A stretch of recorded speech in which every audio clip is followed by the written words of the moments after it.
Although I'm not a doctor and I'm not a therapist and I'm none of these qualified things, I think that running is accessible to a huge number of people that don't realize it's accessible to them. Do you want me to sit down? Yes, in the most natural way. Don't they say in acting the hardest thing to do is to be yourself? Or to act like yourself?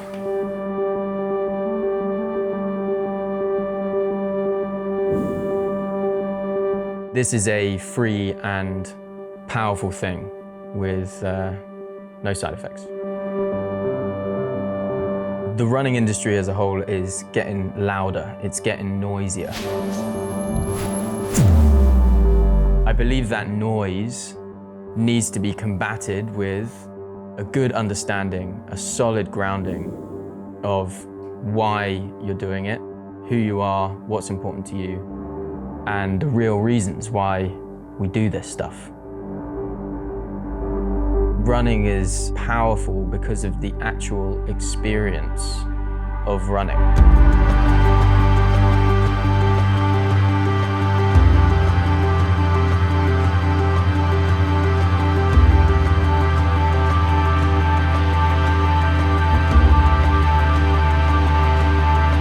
I've always had this belief that there's a massive opportunity for a lot of people to help themselves in a way that I helped myself.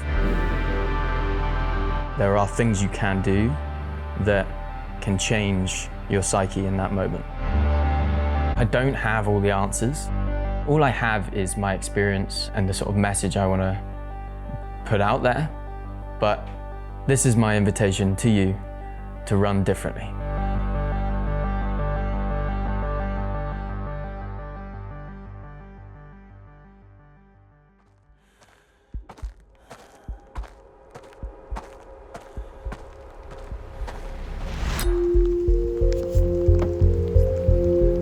Do you want me to do 2 now, or just 1 and you're feeling good, and then I can do 2 after I... Just throw down 1 now, and then Okay. I'll do 2.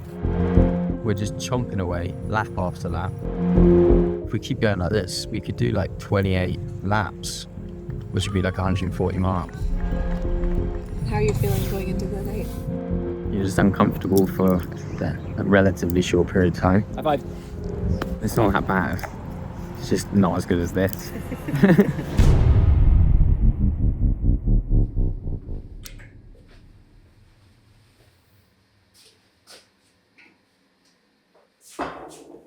P1 in the morning is coffee.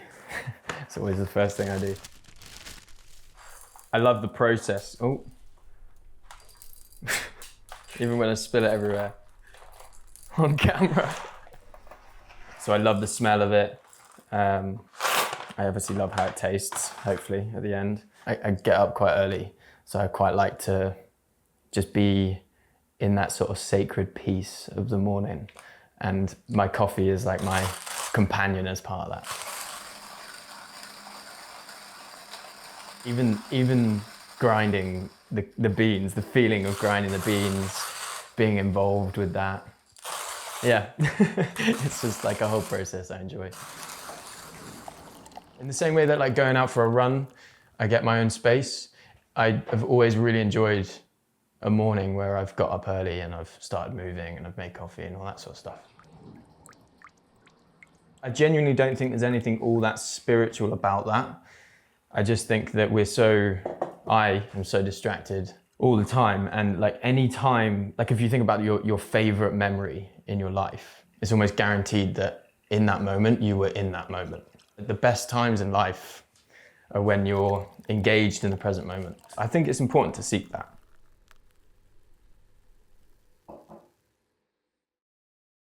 I want you to introduce yourself. I want you to tell me who you are, and in your words, what you do. I'm Tommy, and I'm a run coach and I make content online. I had, as a personal trainer, started making content to try and attract online clients. At some stage I did stop making content because I felt embarrassed by it, which is funny. I like deleted all my content. I had this job at a startup and then was made redundant. And at that point I was like, well, I need to make some money, so I'll start making content again. I'll sort of open up my coaching services again. That was when I really just started churning out social media content and trying to offer some help and value to whoever was willing to watch. Top tip for your running form that you probably never heard before. That was when it really started feeling purposeful. My content was reaching more people and started getting messages from people saying it was really helpful. I was then on a mission to, for good, say goodbye to sitting behind a desk and selling software and commit my full self to helping people with their running and their fitness and this basically. The goal isn't to create a community. The goal is to have people realize they are more capable than they think and that there are things that are accessible to them that can change their conscious experience in any given moment. I want to empower individuals, and as part of that, they can feel different in themselves and connect with others who have also done the same. You know, true connection happens in real life. The things that happen online can only really assist that.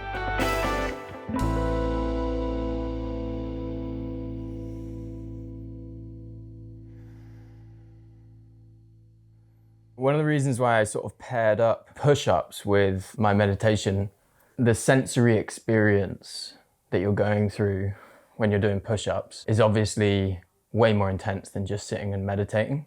So there's far more to be cognizant of, I guess. And in strength training, I think that's a really important practice, to be really hyper-focused on the sensation. Sometimes I find like the reason you're struggling in an ultra is because of the narrative. It's because of this story you're telling yourself about the experience you're going through. And it's the same with any training. I think trying to be present, trying to experience the sensation without the narrative can rid yourself of the suffering you're going through.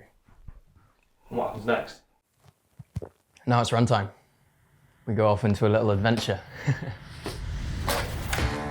When you're talking about nature, a lot of people say, oh, I don't have any nature around me, or this isn't applicable to me because I live in the city.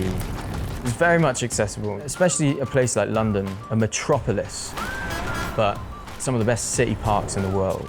Parks that make you feel like you're not in a city.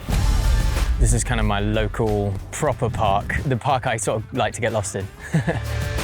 Nature is everywhere. As soon as you step out of the door, you are hit by nature. You're hit by the air, by the sky, by the elements. That in and of itself is enough if you can be mindful of it. I want to just hop back for a moment to like when you were working in central London and during those times. At that point in your life, were you happy? No, I wasn't happy. I worked in Moorgate. That was where my office was. I was really broke then, so I was in a situation where I was wearing a suit to work every day, in my head sort of making it look like I made money, but I was dead broke.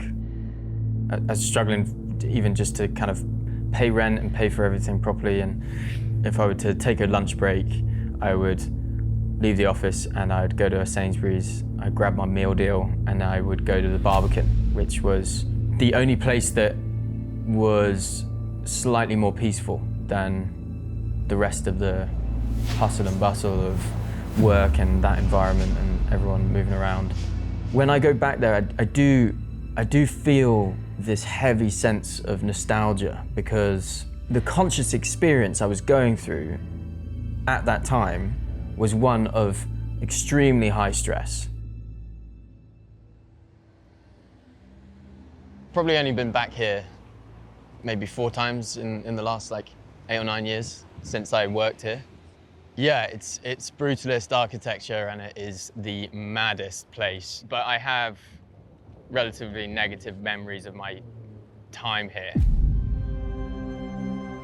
Those times were really, truly tough. I don't think, I'm sort of quite often reluctant to like egg it on and make it a big thing because those closest to me don't see me like that, you know? I did have suicidal thoughts. Not to the extent that I really did any planning or anything, but because I was so nihilistic, I really truly didn't know what the point of it all was, and I was so uncomfortable in my own head. The stress of it all did make me consider whether it was better to just, you know, turn it off. Running for me was the moment in the day or the time in the day that was quiet and was present. Even if I was racking my brain about all of my overthinking and all my thoughts and all of the stress I had at work, even if those things were still going through my brain, something was happening in my body as I ran that made all of that just a little bit softer. Even if it's just that I've been there and I'm now not there. Even if it's just a message that this chapter could end, this chapter will end, that's enough. Just for people to understand that nothing is forever. That's powerful, isn't it? Yeah. This is the little podcast room. It's less attention grabby and more, we're all here because we love trail running. We love what we gain from it. That's Runnable. The name was born from the phrase run the runnable, but run the runnable sort of means something a little bit more than just running runnable segments of trails. To be completely honest, I actually think that what kept me going through those times where I was lost and purposeless was the connection that I was making with other people. Hey Tommy, Ree here from South Wales. Hello Tommy, this is Lalo all the way from Mexico. Thank you for your positive and inclusive approach to health and exercising. Been loving your content, so please keep it up. Through social media, I've been able to connect with like a whole range of different types of people, like single mums of 4 kids who are trying to make it work. I love your podcast and find it really inspirational to not just running or fitness, but to my everyday life. Hardworking young 20-year-olds who are just trying to figure it out. I wanted to thank you for all the content that you put out there. It has been very helpful for me and many other runners that I know. It doesn't matter who you are or what your background is. These things are accessible to you and can help you. Been loving your content. Please keep it up. I think it's important when we're faced with challenges to look at what is achievable, what we can do, what we can have control over. That's the idea of That's Runnable. It's to take an optimistic approach on the challenges that we're confronted with. You've always just been so generous with all the information you put out there, which is so valuable, so thank you for that. Resonating with people is really important, and you do that quite powerfully by sharing your own experience, right?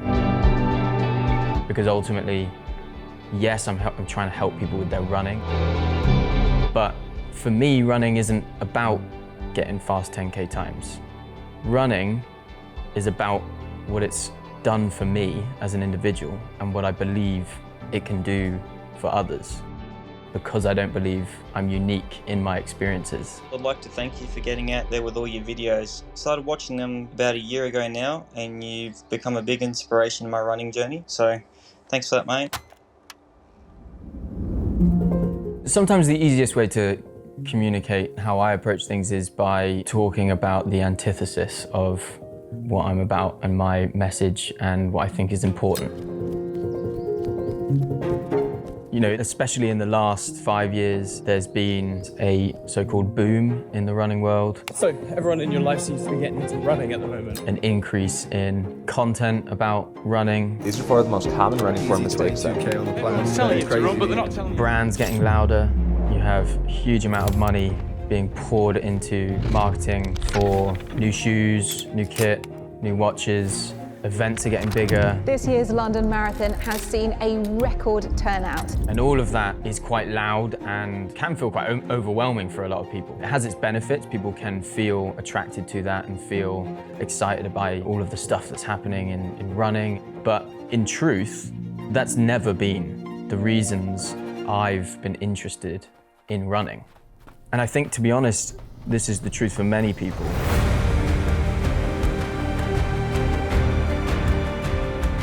I think it's worth consciously seeking out nature in your day-to-day.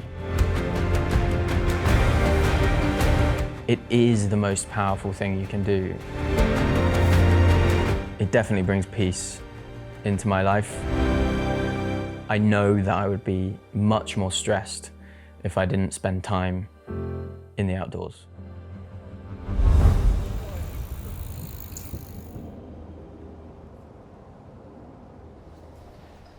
We're going to see the physio.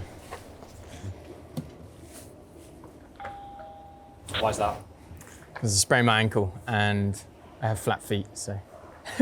Because all runners should see a physio. It's my new physio. This is specifically for running, which is cool because I've seen a physio before who recommended not to run ultras.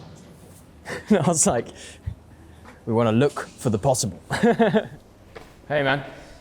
So when you're running over really technical terrain, there is much higher risk that things can go wrong. About a month and a half ago, I was in Madeira doing MIUT 115. I was 12.5K in, and I was just leaving the first proper aid station. The weather was horrendous, horizontal rain, and I stepped on a rock and went over my ankle. And it was a really bad sprain. I DNF'd that race, which is always very sad when you prep really hard for a race. It feels like it gets stolen from you. You know, it was my fault for not being focused on what was, you know, underfoot. But all that considered, I ultimately will never lose sight of the fact that I do this because I just love the outdoors, I love adventure, and that all exists because of the setbacks.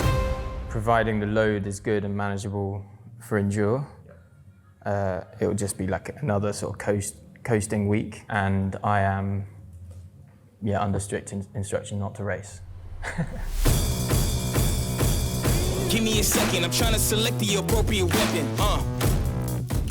Welcome to Enduro 24. Enduro 24 is an 8K loop and it's a continuous 24-hour event. So the idea is that you accumulate as much distance as you possibly can. It's just a big party. This is really where you'll get like a real community feel. My partner's Brim, good friend of mine, good ultra friend of mine. We've done many ultras together. The team name is Megasaurus Ultra Raptor 420. That was just literally me as a joke, and I said, okay, that's it, that's done, and we just committed to it. I mean, if we can get close to like 150 miles together, I think that'd be amazing. The storm's coming in, it's gonna be muddy. I could do a lap in the Crocs. You've just got to put them in sport mode. Coming alive.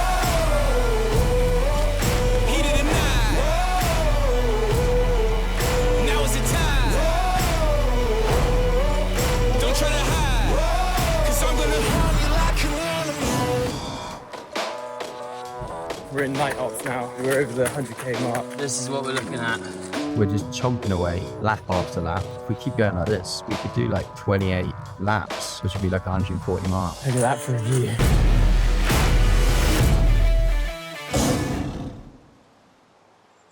We're driving through Winnets Pass. This is gotta be one of the most beautiful roads in England. Enduro 24 was a complete mud bath for the first 6 hours. We sort of had some loose plans to see if we could accumulate 100 miles together, and we got that within 15 hours. And yeah, we did 26 laps in the end. And going into it, I just felt really tired. I didn't get much sleep the night before because we were camping and it was really loud and it was loads of rain. It just completely changes the vibe. Yeah, I was going through my own little battles, which you would only imagine would happen sort of later on in the race, but I was having these battles and I've sort of since concluded that it was mostly because it was chucking it down. Yeah, when it's dry, when there's no rain, it's great, it's fine, it's easy. The last few hours, you're just like waiting for the sun to rise. And once it does rise, your attitude changes. Once your attitude changes, well, everything changes. The whole experience is just different once you've got like a positive view on what you're doing. There are both physical and mental challenges to running ultras. The physical, it is very likely if you don't train for an ultramarathon that you won't be able to complete it. Most of what we're dealing with are the stories we tell ourselves. We can't control what our thoughts are, and we think that our thoughts represent truth, but they quite often don't. The thing that is most fascinating to me and attractive to me is where I can potentially go psychologically on an ultra. Where it's going to take me, what challenges I'm going to mentally face, because that's what people keep coming back for. Stomach is feeling really dodgy. The food's just not going down. I am in a cave. These lads are keeping me company. There are chapters to ultras sometimes. The new chapter is upon us. Much like there are chapters to life, and I think that, you know, ultra running, if you want it to, it can teach you some deep messages. 3 kilometers from the end. I can't believe I'm gonna do it. And there's actually a unique experience that I kind of love running through the night. It all closes in, and there's a certain type of focus that happens that's so unique.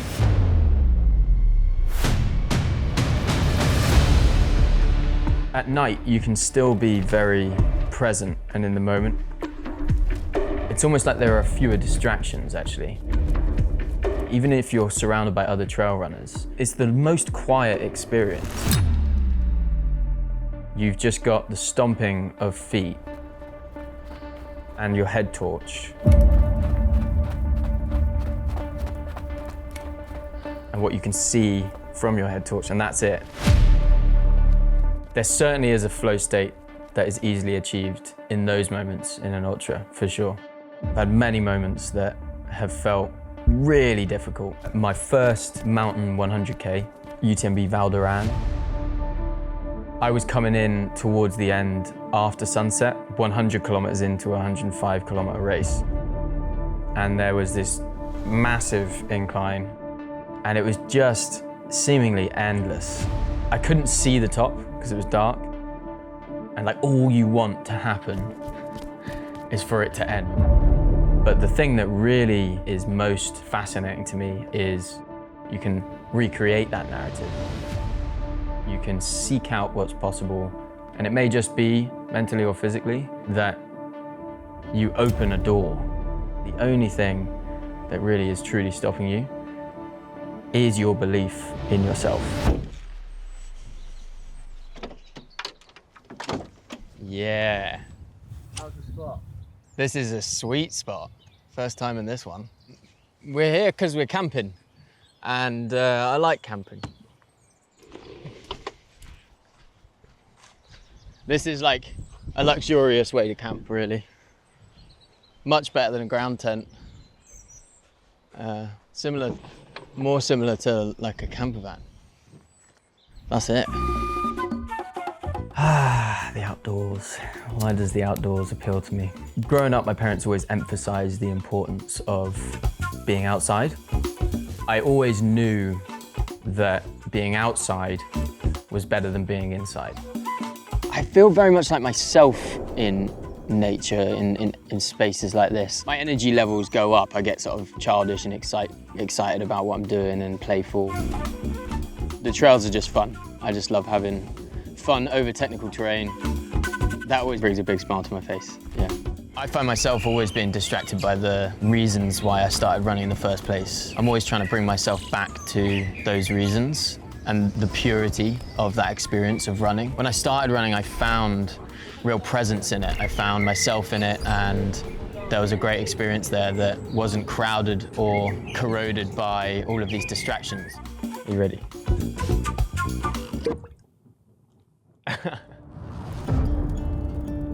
There's nothing better than whiskey by the fire. I was thinking about it on the hill earlier, almost like an attempt to talk about what this is about and why we're doing it. Really, the main thing is to try and encourage people to get out there and like seek adventure. I think that's all that like a run is. You can approach running in that way, and that is the difference that we're talking about in terms of the approach. You can run differently in the sense that you can consider it an adventure. You can consider it something more than just how fast can you go or how far can you go. I do believe fundamentally that you should create what you believe should exist in the world. And that's what I'm trying to achieve with That's Runnable.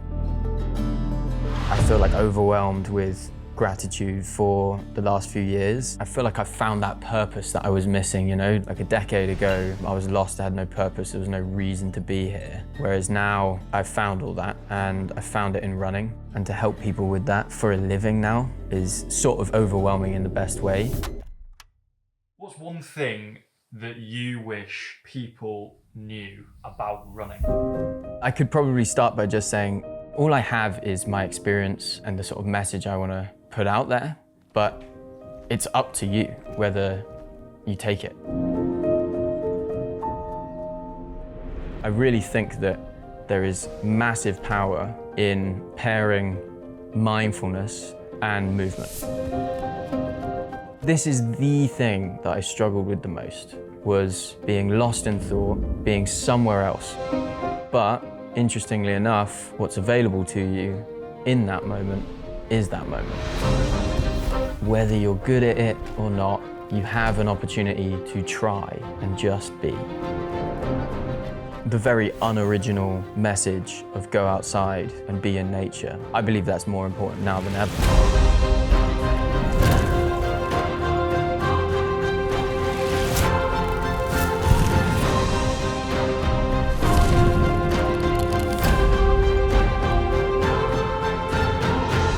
There's nothing new about going outside. There's nothing new about embracing nature. But there is something relatively new about spending most of our time indoors, being engrossed in the unnatural. I think the most powerful thing about nature is that it just is.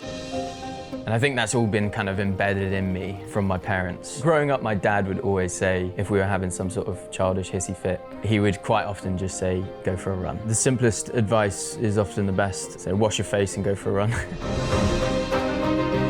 A lot of the stuff I've tried to talk about is stuff that I think is important for humans. And the goal is to empower individuals. This is simply just an invitation to approach this all very differently.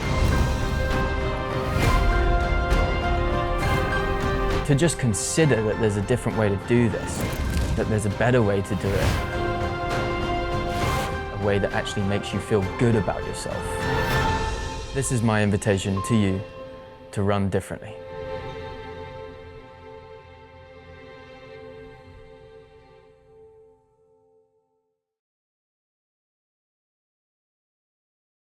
All right, what kind of music? Yeah, music's my first love. We got an eclectic collection. One of the reasons I love vinyl is because it's very intentional. Even that sound.